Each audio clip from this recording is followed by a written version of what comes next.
O futuro começa lá atrás. Começa com pessoas dispostas, pessoas que tiveram ideias e que mudaram nossas vidas. A televisão que você assiste, os computadores, os carros, os direitos que temos, a forma em que vivemos, a igreja que frequentamos. Tudo veio lá de trás. Já se perguntou como seriam nossas vidas sem essas coisas? Já se perguntou como estaremos daqui a 20 anos? É possível desenhar o futuro hoje, pois quem somos hoje define quem seremos amanhã. Desenhamos o futuro através dos hábitos que cultivamos no presente.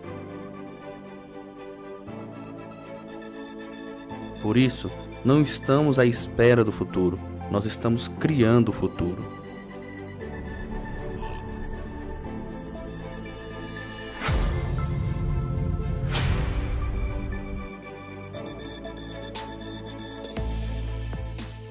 Quero convidar você a abrir a sua Bíblia em João, capítulo 6, versículo 1.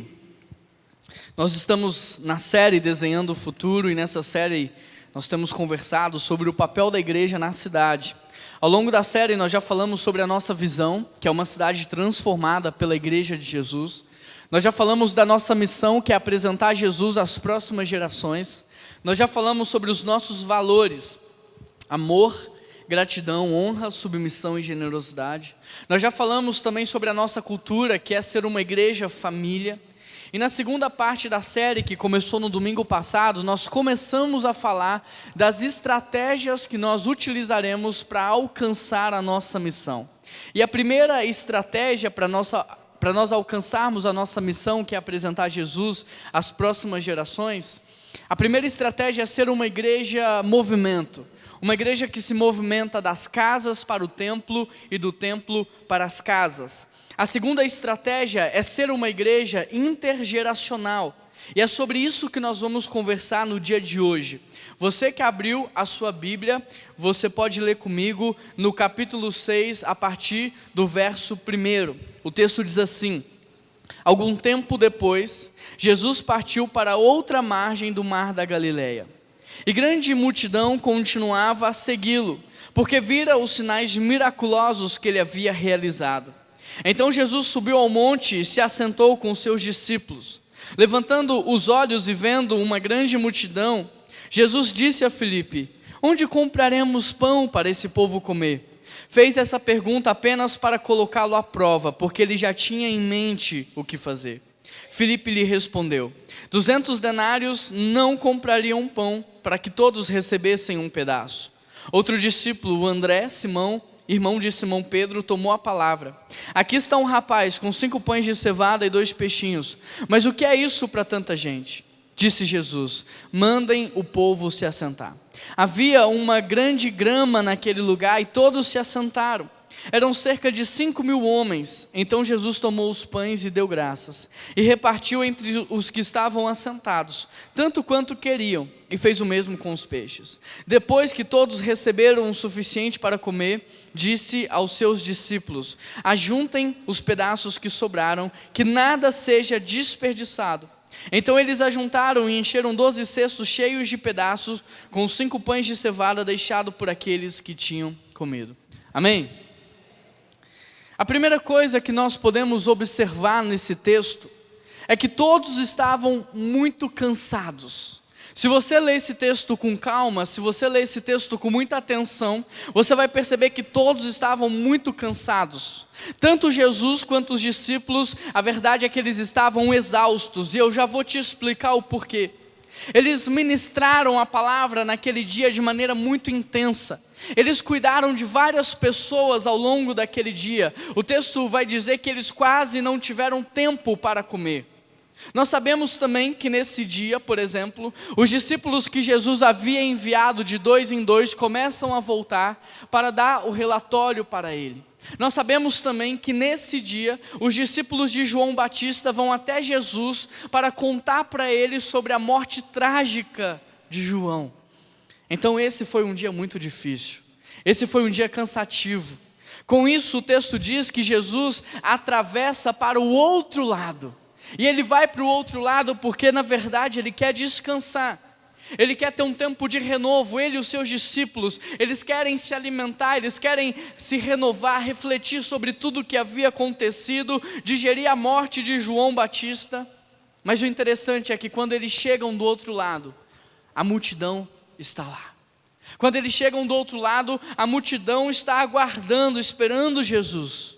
Por isso, a segunda coisa que nós podemos observar nesse texto é que a compaixão de Jesus venceu o seu cansaço.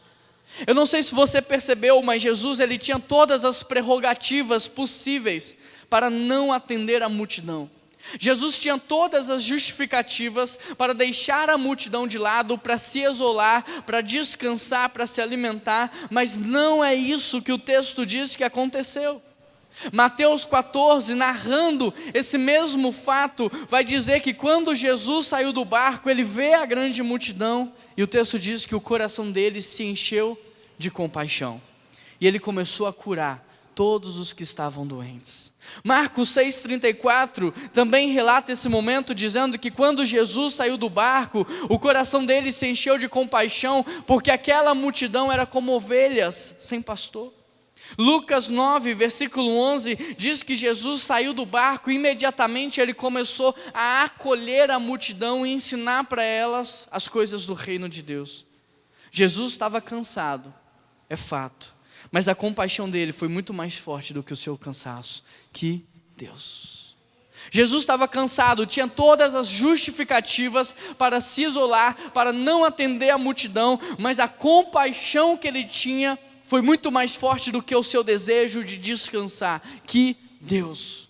Com isso em mente, eu quero te dizer, não espere as condições perfeitas para iluminar a escuridão. Não espere o tempo perfeito para você começar a ajudar outras pessoas. Eu digo isso porque muitas pessoas se aproximam e elas dizem: Juan, eu só estou resolvendo alguns problemas, mas logo logo eu vou começar a falar de Jesus, tá bom? Juan, eu só estou resolvendo algumas questões aqui na minha casa, mas logo logo eu vou começar a repartir o que eu tenho. Logo logo eu vou abrir a minha casa e eu vou começar a fazer a diferença. Queridos, mal saímos de um desastre em Brumadinho, onde nos envolvemos, onde fomos até lá, onde ajudamos, acabamos de passar por um período de chuvas que destruiu casas, cidades, nós fomos lá, ajudamos e agora estamos enfrentando uma pandemia, um coronavírus. Você acha mesmo que haverá condições perfeitas para ser luz? Você acha mesmo que nós teremos as condições todas favoráveis para iluminar a cidade, para abençoar pessoas, para cuidar de gente? A luz brilha é nas trevas, a luz brilha é num tempo de escuridão, a luz não brilha na luz, e é exatamente isso que Jesus vai nos mostrar aqui. É justamente num contexto de cansaço, é num contexto de fome, é num contexto de desânimo, de desespero, que nós temos que ser usados por Deus. É isso que Jesus está nos mostrando, que Ele quer nos usar, porque lá fora tem uma multidão de pessoas, caminhando sem direção, com fome, com frio, vazias. Jesus quer nos usar, Jesus quer transbordar o nosso coração de compaixão pelas pessoas. E é justamente por isso que a terceira observação que nós podemos fazer em relação a esse texto é que Jesus ajuda os discípulos a enxergarem o verdadeiro problema. Aqui Jesus vai ajudar os discípulos a entender qual é o verdadeiro problema. O que Jesus está fazendo é ajudando os discípulos a parar de olhar apenas para as suas necessidades, para os seus problemas, para o seu umbigo e começar a reparar que ao redor tem gente. Tem uma multidão. Jesus está tirando o foco dos discípulos do cansaço que eles tinham, da fome, da morte de uma pessoa tão querida como João, e ajudando eles a perceber que ao redor havia uma multidão de pessoas sofrendo, igual ou muito mais do que eles. Querido, eu sei que você tem problemas, eu também tenho, mas tem pessoas que têm mais problemas do que a gente. Eu sei que você está passando por dificuldades, eu também passo, mas tem pessoas neste exato momento numa situação muito pior do que a nossa. E é justamente isso que Jesus quer nos mostrar. Olha, você tem um Deus que é contigo. Você tem um Deus que é o teu Pai, que te guarda, que te protege. Você tem uma família chamada PIBBH. Você tem aonde recorrer, você tem onde buscar ajuda. Você não está sozinho, mas tem pessoas nesse exato momento que não tem nada disso. Não tem um Deus a quem recorrer, não tem uma família como a nossa, não tem pessoas nem para ouvi-las. E o que Jesus vai nos mostrar nesse texto é que quando nós nos dispomos a ajudar, nós até nos esquecemos da nossa dor. Está se sentindo sozinho? Vai visitar alguém que mora sozinho e você vai ver que aquele sentimento de solidão vai passar. Está se sentindo angustiado? Vai abraçar alguém. Agora não, tá, gente? Depois que tudo isso passar. E você vai ver que essa dor vai passar. Por isso deixa eu te perguntar algo. Você já percebeu que ao longo da nossa caminhada Jesus tem ajustado o seu olhar? Você tem percebido que ao longo da caminhada, Jesus tem tirado o seu olhar dos seus problemas, das suas necessidades, e Ele tem levado o seu olhar para a cidade? Você tem percebido que Jesus tem transformado o nosso olhar? Sim ou não? Sim ou não, igreja? Então me diz, quais são os problemas que Jesus está mostrando para você lá fora? Quais são os problemas que Jesus está mostrando para você no seu bairro? Quais são os problemas que Jesus está te mostrando na sua rua, na sua vizinhança? Sabe por quê? Porque a quarta coisa que nós podemos observar nesse texto é que Jesus ajuda os discípulos a entender a lógica sistêmica de como se resolve um problema. Jesus vai ajudar os discípulos a entender como se resolve um grande problema. Por isso, eu quero que você reflita nisso. Qual é o problema da sua rua? Qual é o problema da sua vizinhança? Porque Jesus quer usar você para ser luz naquele lugar. Então, a partir de agora, Jesus vai nos ensinar como é que se resolve. E no texto bíblico, qual que era o problema? O problema é que havia fome e havia uma multidão. E Jesus vai mostrar para os discípulos como lidar com essa situação. No versículo 5, Jesus faz uma pergunta para Filipe. E a pergunta é: onde compraremos pão? E Jesus pergunta para Filipe, porque Filipe era daquela região. Filipe conhecia bem aquele lugar, sabia de tudo. E o que Jesus está tentando fazer é incluir Filipe no milagre. O que Jesus quer fazer é esticar Filipe, é mostrar para Filipe que ele pode fazer parte de algo muito maior. É dar um propósito, é dar um significado para a vida de Filipe. O interessante é que o texto diz que Jesus pergunta, mas ele já sabe a resposta. Jesus pergunta, mas ele já sabe o que ele ia fazer. Ou seja, presta muita atenção aqui para que você possa entender. A questão toda não era o como. A questão toda era o quem.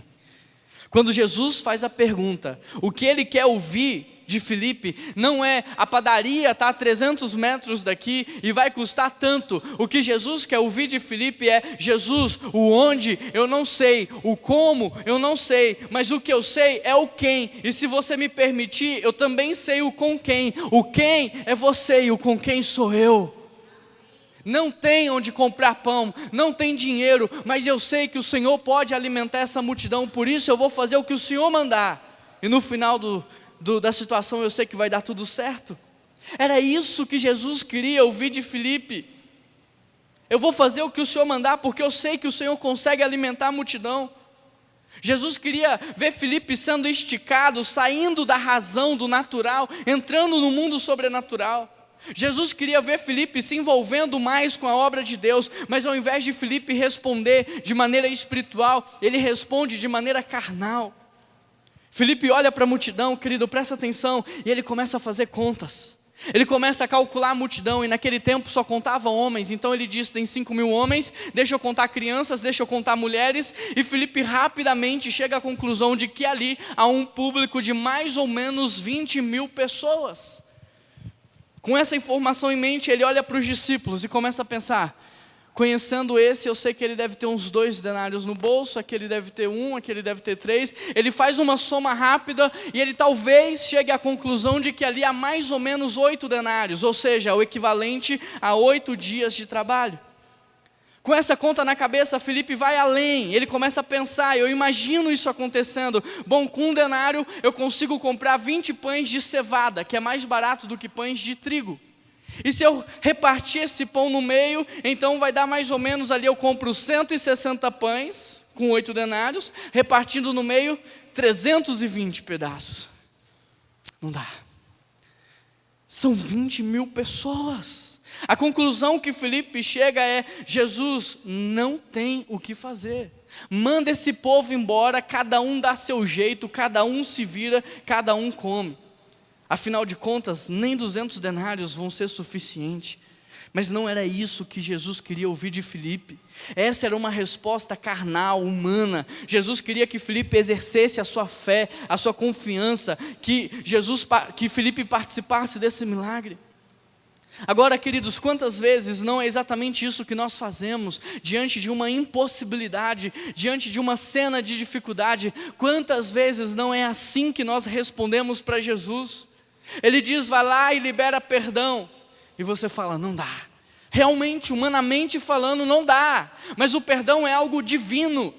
Deus vai lá e fala assim: reparte o teu pão. E você está pensando: não dá, eu não vou repartir, porque vai faltar. Realmente não faz parte da lógica humana repartir, é sobrenatural. Deus não quer respostas carnais, porque nós somos seres espirituais. Nós viemos do céu e nós estamos voltando para o céu. Somos seres espirituais. Essa semana, por exemplo, eu estava numa reunião com algumas pessoas do governo, e nós estávamos conversando sobre a Praça Raul Soares. Até que num determinado momento, as pessoas já cansadas da minha insistência, elas chegaram para mim e falaram assim: Juan, desiste, sempre foi assim, desiste, se contenta com como é hoje, não tem o que fazer. Queridos, essa é uma resposta carnal para um problema humano. De fato, humanamente falando, talvez não haja o que fazer, mas o que eu quero saber é o que Deus vai fazer. Eu não posso, mas Ele pode. Eu não faço, mas Ele faz. E é isso que Jesus quer ouvir de nós.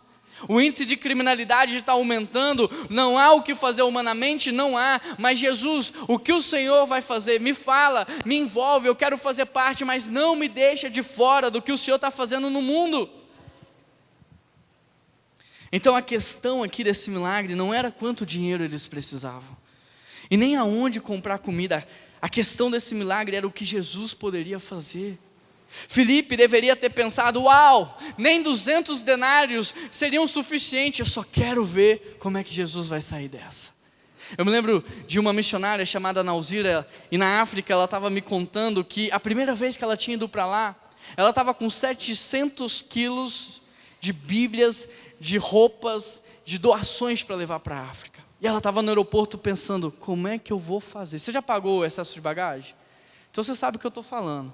Deus, como é que eu vou fazer? O Senhor sabe que o povo precisa, o povo do Brasil foi generoso, eu estou levando, e agora?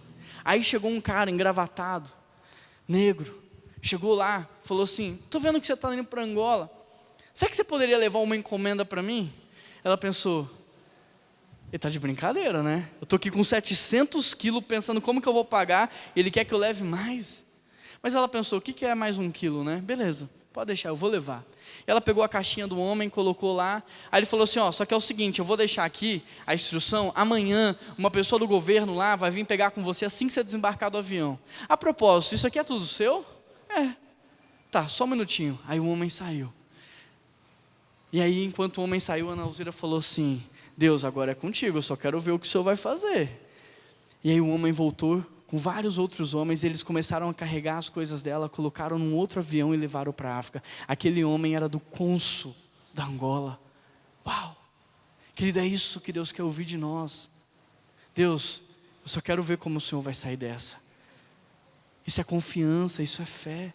Deus, humanamente falando, não há mais o que fazer. Por isso eu vou entregar, Salmo 37, versículo 5, eu vou entregar, eu vou confiar e o Senhor vai agir. Filipe deveria ter pensado: nossa, essa é uma boa oportunidade para Jesus mostrar para esse povo o seu poder. Querido, diante do impossível, entrega para Deus. Confia, Ele age, a palavra não mente. A quinta coisa que nós podemos observar nesse texto é que Jesus não se preocupa com o que nem com como, mas sim com quem. Eu vou repetir: Jesus não se preocupa com o que nem com como, o que Ele se preocupa é com quem. O texto diz: levantando os olhos, viu a multidão, perguntou para Filipe: onde vamos comprar pão? E fez essa pergunta para colocá-lo à prova, porque ele já sabia o que ia fazer. Filipe respondeu: 200 denários não comprariam pão suficiente. Outro discípulo, André, tomou a palavra e disse: aqui está um rapaz, 5 pães, 2 peixes, mas o que é isso para tanta gente?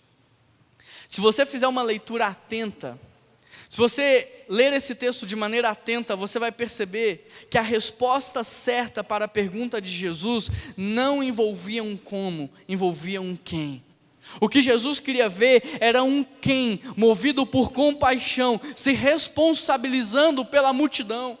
O que Jesus queria ver era alguém sentindo compaixão por aquelas pessoas, assumindo responsabilidade sobre elas. Mas infelizmente Filipe tentou se esquivar, Filipe tentou terceirizar, Filipe tentou encontrar uma justificativa plausível para fugir da sua responsabilidade. Em outras palavras, o que Filipe está dizendo é: Jesus, o senhor está vendo, a gente até queria, mas 8 denários, a gente até queria, mas não dá, Jesus, o senhor está vendo, nós queremos, mas não dá. E o problema é que muitas vezes nós fazemos isso.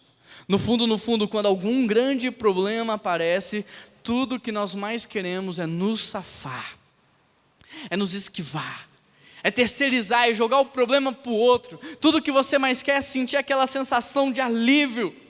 Ao invés de sermos movidos pela fé, nós somos movidos por uma covardia paralisante. E na tentativa de nos salvarmos e de nos protegermos, nós buscamos uma justificativa para dar para Deus e não assumimos, no final das contas, a nossa responsabilidade pela cidade. Da mesma forma que Filipe não se responsabilizou por aquelas pessoas, nós não temos nos responsabilizado pelas pessoas que estudam conosco, pelas pessoas que trabalham com a gente, pelas pessoas que moram do lado da nossa casa. Talvez no dia do julgamento, pessoas vão vir e vão falar assim: mas Tiago, você trabalhava comigo, por que você nunca falou? Talvez você vai ver pessoas desesperadas lá dizendo: mano, mas você dizia que era meu amigo, você dizia que me amava, por que você nunca me falou desse Jesus? Mas para a infelicidade dos discípulos naquele dia, um quem apareceu naquele lugar. Presta atenção, querido. A questão do milagre não era o que e nem um como, era um quem. A questão não era o que Deus podia fazer ou não, porque Ele fez. A questão era através de quem Ele iria fazer. É através de quem Ele ia dar amor, através de quem Ele ia manifestar a sua graça. Jesus queria incluir os discípulos no milagre, da mesma forma que Jesus quer nos incluir no seu propósito de redenção, na sua Missio Dei. Jesus quer nos envolver na missão de redenção da humanidade. Não fica de fora do que Deus está fazendo no mundo. Talvez você está sobrevivendo, Jesus tem uma vida para você, uma vida de propósito, uma vida cheia de significado. O que eu quero te mostrar é que no fundo, Jesus não precisava daquelas pessoas. No fundo, Jesus não precisava de matéria-prima para multiplicar. Ele não precisava nem de um farelo de pão para alimentar aquela multidão. Mas o interessante é que, embora Jesus não precise, Ele escolhe nos usar. Mesmo não precisando, Jesus escolheu envolver pessoas improváveis. Jesus escolheu usar ofertas improváveis para realizar os seus milagres. Portanto, eu te pergunto: Deus está redimindo a criação e há muitas coisas que Deus está fazendo em Belo Horizonte, mas a pergunta é: através de quem? Quem? Quem? Essa é a pergunta. O próprio Deus pergunta isso em Isaías 6: quem enviarei? Quem há de ir por nós? E Isaías, desesperado, começa a falar: eu, Deus, eis-me aqui.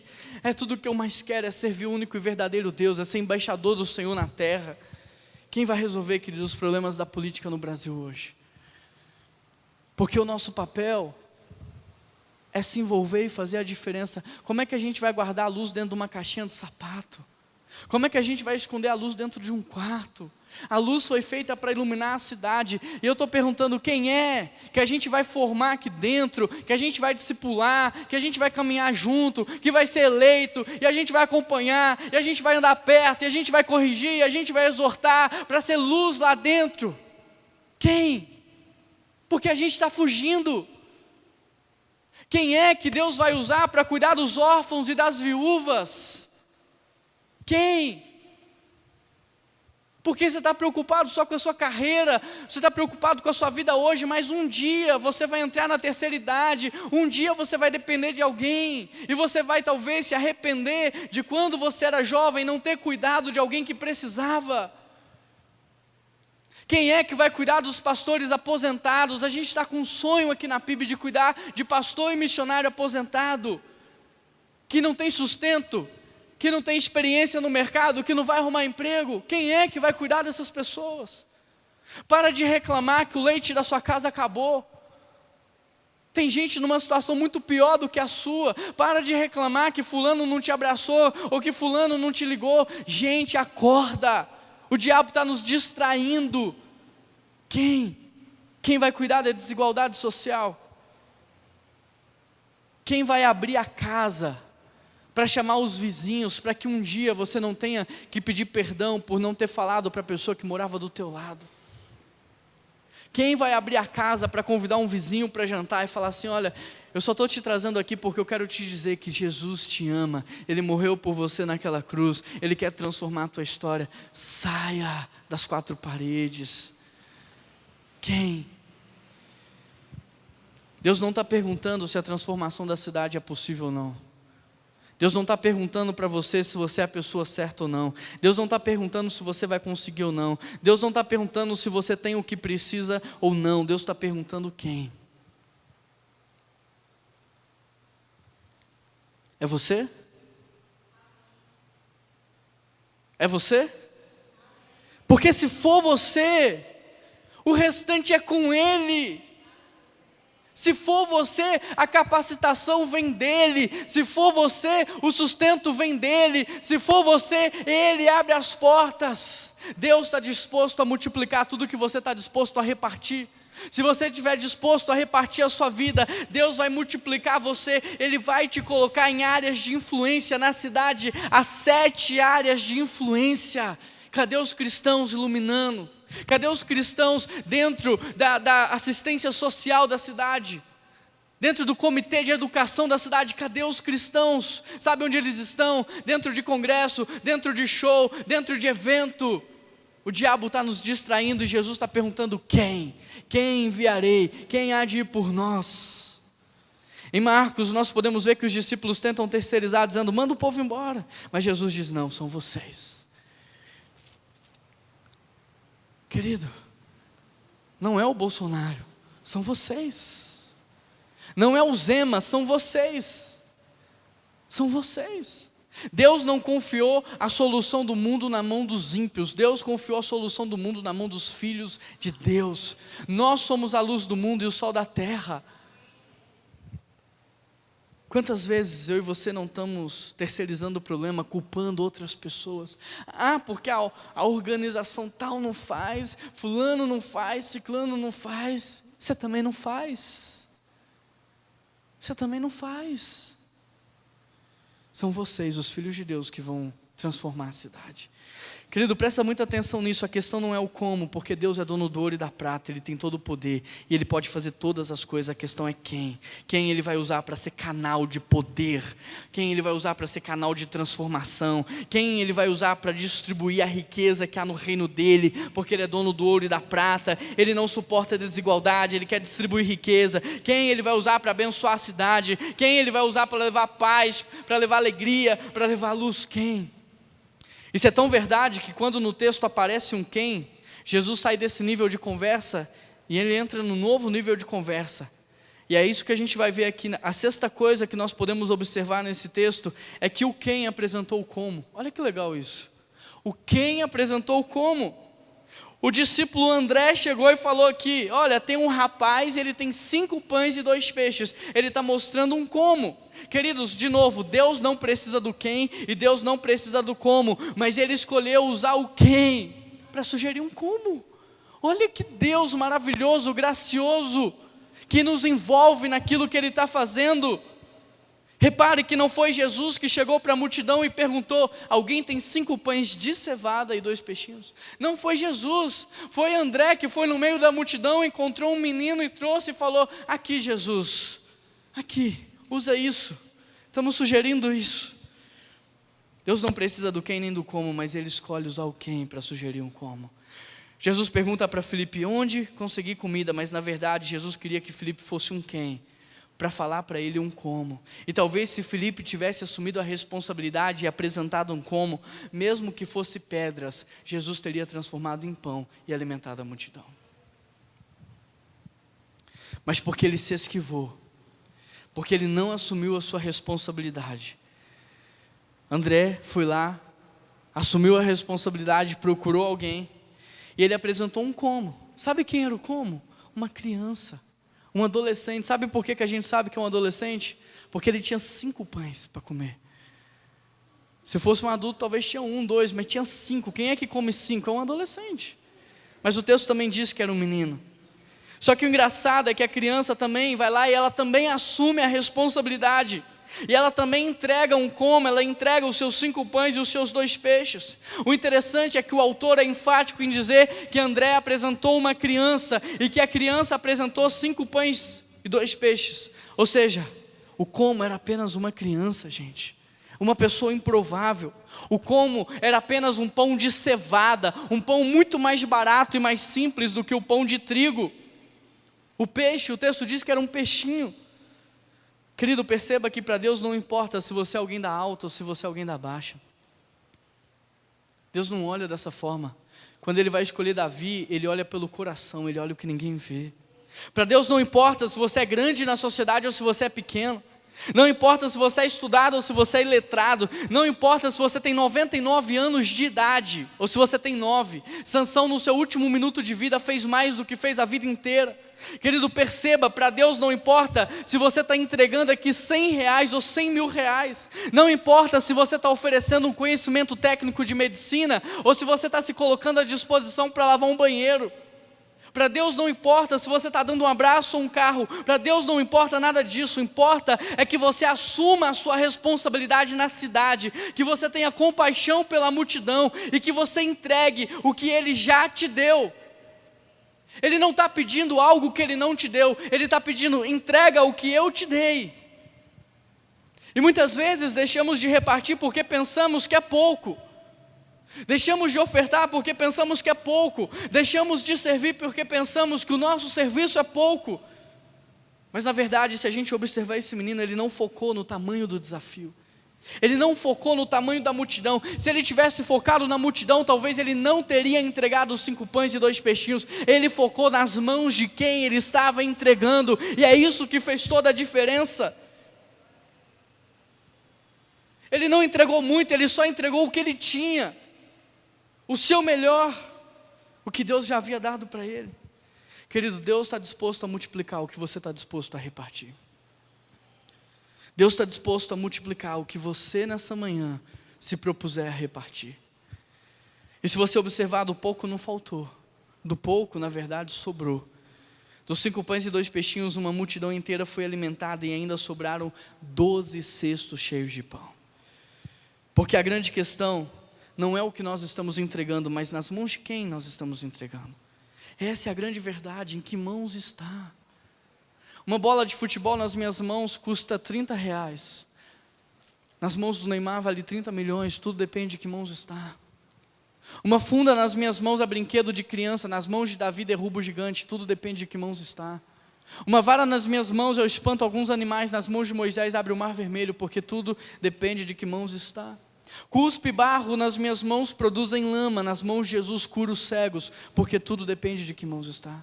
5 pães e 2 peixinhos nas minhas mãos, eu faço 5 McFishes, mas as mãos de Jesus alimentam uma multidão, porque tudo depende de que mãos está.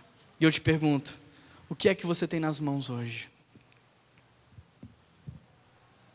Você tem nas mãos influência política? Você tem nas mãos influência sobre a economia, sobre o mercado de trabalho? O que você tem nas mãos hoje? Você tem nas mãos um talento, algo que Deus te ensinou a fazer como ninguém? Você tem nas mãos um dom? Você tem nas mãos dinheiro, porque às vezes Deus te deu dinheiro sem medida.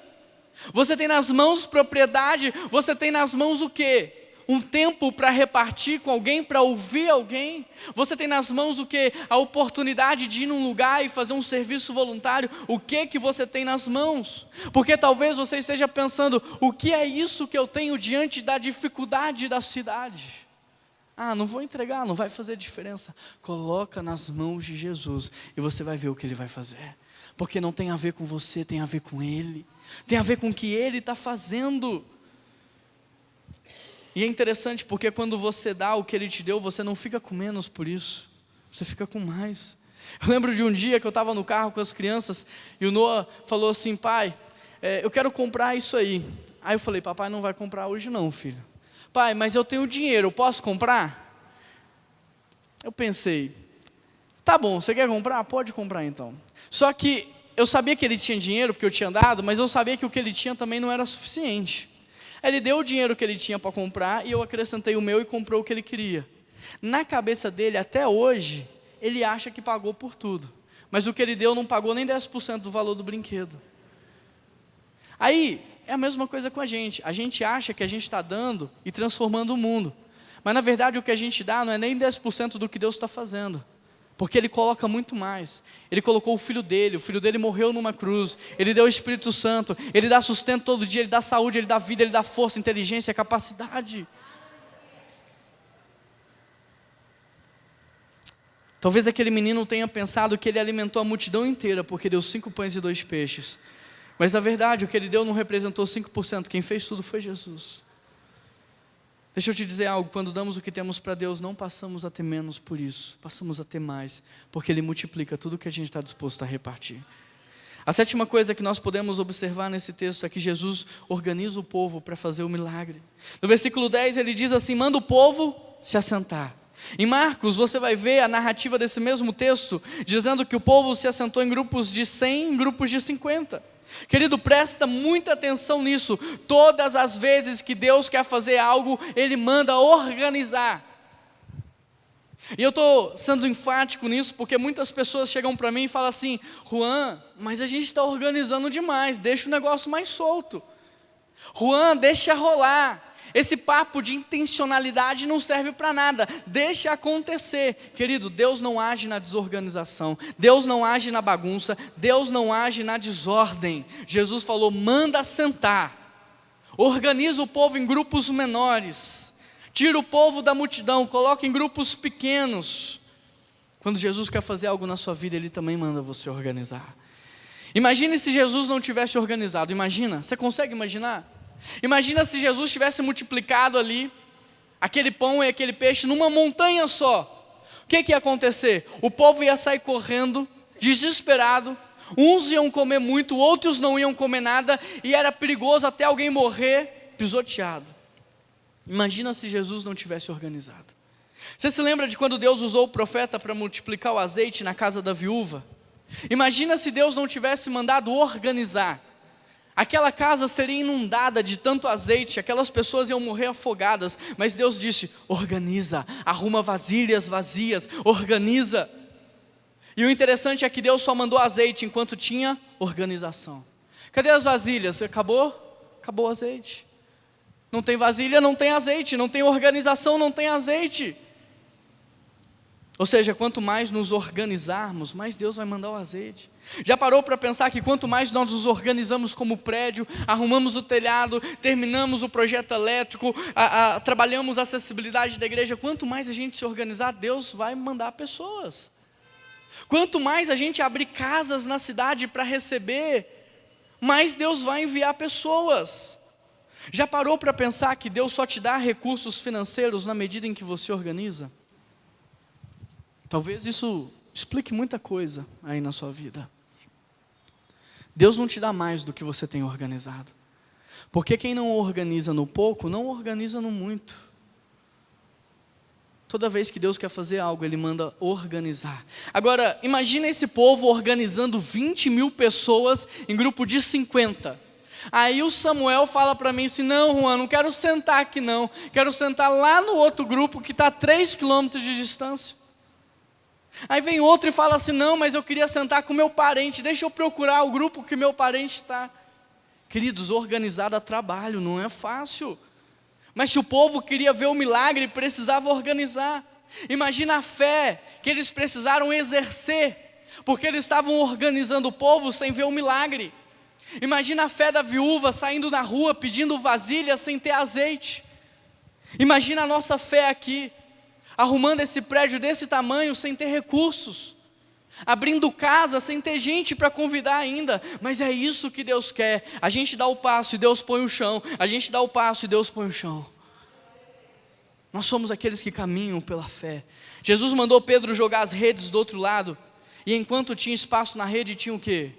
Tinha peixe. Enquanto cabia peixe naquela rede, Deus mandou peixe. Um barco não deu, aí eles mandam chamar outro barco, o outro barco vem. E repare você, o peixe só acabou porque não tinha mais barcos. Enquanto tinha organização, tinha peixe. Enquanto tinha organização, tinha recurso. Deus pede para a gente fazer o possível, o impossível Ele faz. Mas o possível é com a gente. Deus pede para a gente entregar e organizar, e Ele faz o milagre. A oitava coisa que nós podemos perceber, e a gente já está caminhando para o final, é que Jesus multiplica muito mais do que só pão e peixe. A nossa leitura é rápida, e a gente só consegue enxergar a multiplicação do pão e do peixe. Mas Jesus multiplica muito mais do que pão e peixe. Se você observar, a primeira coisa que Jesus multiplicou foi o vazio. Jesus deixou Filipe vazio, angustiado. Jesus deixou André vazio. Jesus deixou a multidão vazia, porque ele ficou ali curando enfermos, ensinando o reino de Deus, acolhendo pessoas, e o povo estava com fome. Ele foi multiplicando a fome. A fome veio e as pessoas ficaram. A fome aumentou e as pessoas ficaram. Presta atenção nisso. Só comeu do pão quem foi fiel no vazio. Quem foi embora perdeu o pão da multiplicação, foi embora com fome, caminhou com fome, chegou em casa com fome. Mas quem foi fiel no vazio voltou para casa cheio, satisfeito. Se você não é fiel a Deus agora, no pouco, no vazio, na fome, como é que você diz que vai ser fiel na fartura? Interessante, porque quando Deus vai usar o profeta para multiplicar o azeite da viúva, o que ele diz? Pega emprestado vasilhas. O que o profeta está fazendo? Está multiplicando o vazio. Porque diante daquele grande número de vasilhas, o pouco azeite que ela tinha ia aparecer nada. Talvez a viúva tivesse dito: mas será que eu não posso pedir vasilhas com azeite? E eu imagino o profeta falando: não, você pede vasilhas, porque quem manda o azeite é Deus. Você organiza e o milagre vem de Deus. Querido, presta atenção nisso. Deus sempre esvazia o que Ele quer encher.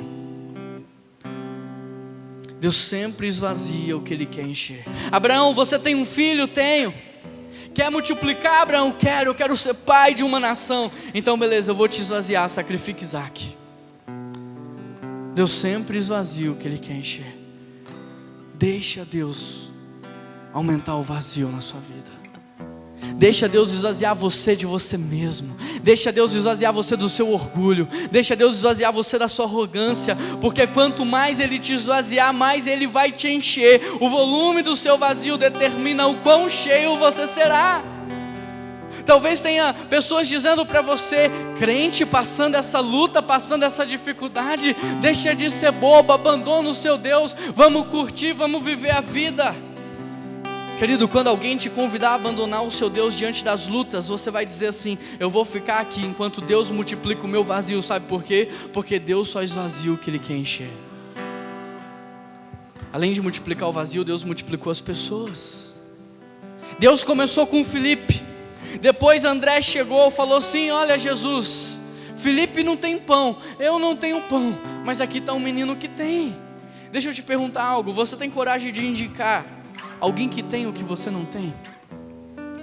Você tem coragem de indicar alguém que sabe fazer o que você não sabe? Ou você não envolve os outros na sua vida porque você tem medo, insegurança, ciúmes? Porque Jesus era maior do que João Batista, mas ele foi para o deserto para ouvir João, e ele se submete ao batismo de João. Não é porque você não tem que ninguém vai ter. Se você não tem, reconheça quem tem. Se você não pode, traz para perto quem pode. Jesus deixa claro que André é usado por Deus, sabe para fazer o quê? Para multiplicar pessoas. E é isso que Deus quer fazer através da sua vida, que você multiplique pessoas para Ele. Porque diante daquela impossibilidade, André não tinha pão, mas ele entra no meio da multidão, ele começa a procurar pessoas, ele encontra uma pessoa improvável, ele acredita nessa pessoa improvável, ele leva essa pessoa improvável para Jesus, e é aí que o milagre acontece. Interessante, porque o texto mostra que André está multiplicando pessoas para servir a Deus, porque para ser servido por Deus já tem uma multidão. Quantas pessoas você tem multiplicado para servir ao único e verdadeiro Deus? Então é isso que André faz, ele começa a multiplicar pessoas. André é aquele que chama Pedro, André apresenta Pedro para Jesus.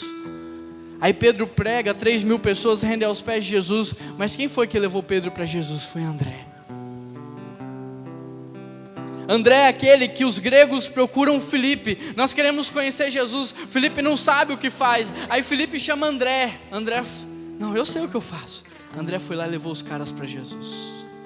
E agora André está levando o menino para Jesus. Querido, se você observar, Deus multiplicou azeite em azeite, pão em pão, peixe em peixe. Se você é crente em Jesus, você deve multiplicar pessoas para Jesus. Ah, Juan, mas eu sou crente de banco. Se você é crente de banco, vai congregar na Praça Raul Soares, lá está cheio de banco. Mas se você é crente em Jesus, você tem que multiplicar pessoas para Jesus.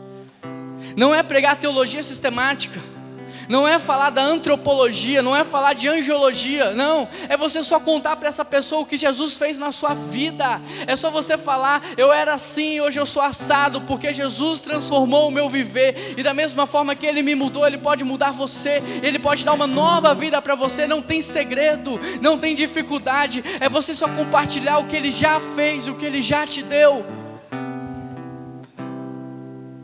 E a última coisa que Jesus multiplicou foi o pão e o peixe. E a primeira coisa que Ele faz é dar graças. E sabe o que significa dar graças? É você reconhecer origem e fim. A origem de tudo é Deus e o fim de tudo é o nosso próximo. Só quem dá graças é capaz de repartir. Quem não reparte é porque não entendeu a origem, acha que a origem é Ele. A origem não é você, a origem é Deus. Interessante, porque Jesus, Ele reparte o pão, Ele não divide o pão. Porque dividir era cortar em pedaços iguais, e repartir era cortar em pedaços diferentes.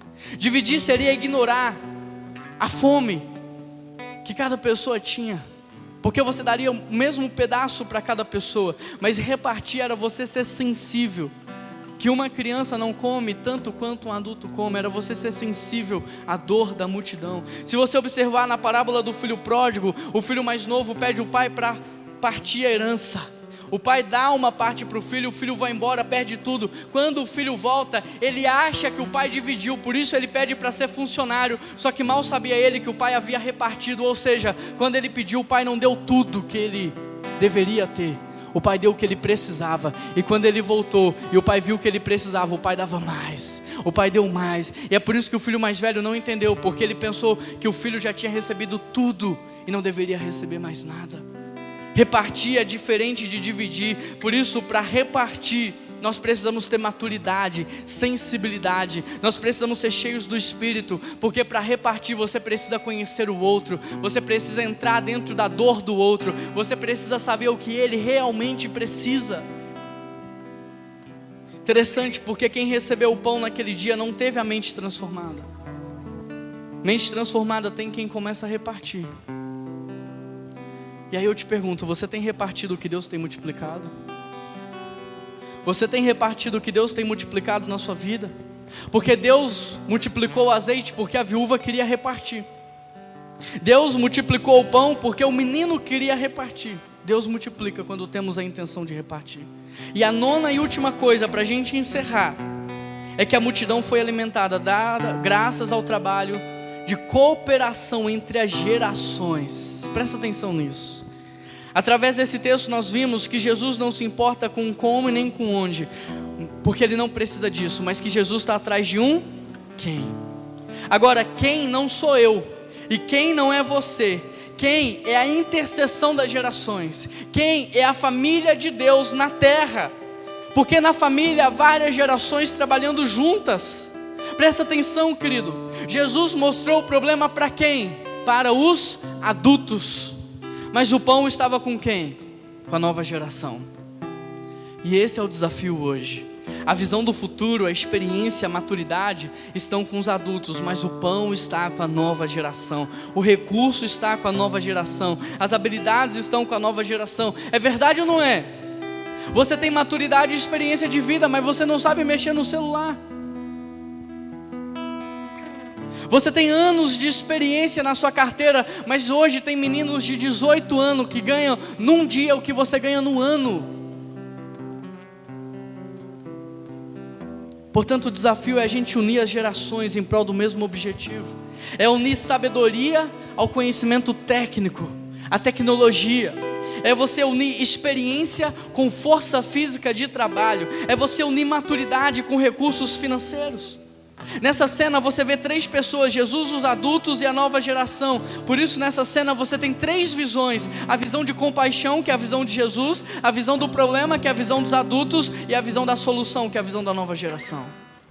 Jesus olhou com compaixão e compartilhou o problema com os adultos. Os adultos viram um problema, foram para a multidão, encontraram a nova geração. A nova geração não viu o problema, mas entregou a solução. Deu para entender? Você que é adulto, não espere que a nova geração enxergue como você enxerga. Não espere que eles antecipem os problemas como você antecipa. Não espere que eles vejam o que Deus está mostrando para você. Não espere que eles organizem como você sabe organizar. Você que é um adulto, você precisa ser como André, que compartilhou a visão que Deus deu com a nova geração, que pegou a nova geração pela mão e levou a nova geração até Jesus, e ajudou a nova geração a entregar o que ele tinha. Agora você que é nova geração, deixa eu te dizer algo. Aquele menino poderia estar em qualquer outro lugar, ele escolheu estar perto de Jesus. Quando André entrou na multidão, ele poderia ter escondido o pão, o peixe, ele poderia ter se escondido, mas ele se prontificou, ele teve coragem, e ele entregou tudo o que ele tinha, ele foi generoso. Talvez o nome desse menino não esteja escrito aqui para que vocês se coloquem no lugar dele. Por isso, escolha estar perto de Jesus.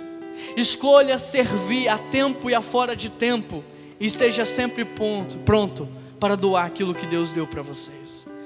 Porque o que nós como igreja precisamos entender é que é na intercessão das gerações que o quem aparece. Nunca se esqueça disso. Deus não trabalha com indivíduos. Deus não trabalha com pessoas isoladas. Deus trabalha com gerações. Deus trabalha com família. Amém?